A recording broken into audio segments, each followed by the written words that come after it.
Aujourd'hui, la question concerne en fait les réseaux sociaux et plus particulièrement les indicateurs de performance, ce que vous pouvez appeler également les KPI. Alors très souvent, évidemment, on met en place une stratégie de marketing digital et il s'avère que les réseaux sociaux ont un rôle à jouer dans l'entreprise. Par exemple, pour améliorer la proximité, pour être plus proche de vos clients et de vos prospects.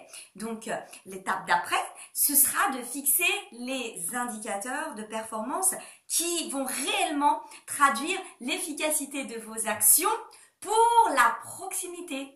Malheureusement, qu'est-ce que je constate aujourd'hui en entreprise? C'est qu'on prend des indicateurs de performance assez bateaux, genre nombre de fans, engagement, sans forcément vérifier si l'indicateur de performance traduit réellement l'efficacité de votre action. Je m'explique et je vous donne un exemple. Reprenons la proximité. Dans la proximité, ça veut dire que vous allez être plus proche des gens, discuter avec eux, les engager. Et du coup, si vous me dites l'indicateur de performance, c'est le nombre de fans, regardez, depuis qu'on fait des actions sur Facebook, par exemple, on a 50 000 fans à la place de 48 000, je vous dirais, mais ça veut rien dire en fait. Pour cet objectif, ça ne veut rien dire. Changez donc d'objectif. Il est très important d'avoir un indicateur qui reflète réellement la réalité de votre efficacité.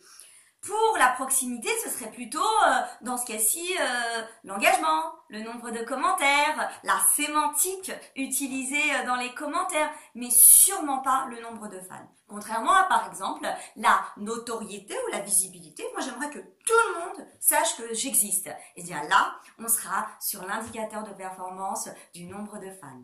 Conclusion, ce que vous devez retenir, choisissez bien votre indicateur de performance, sinon vous n'allez pas forcément atteindre votre objectif parce que vous ne suivez pas le bon indicateur qui reflète l'efficacité de votre action. À bientôt!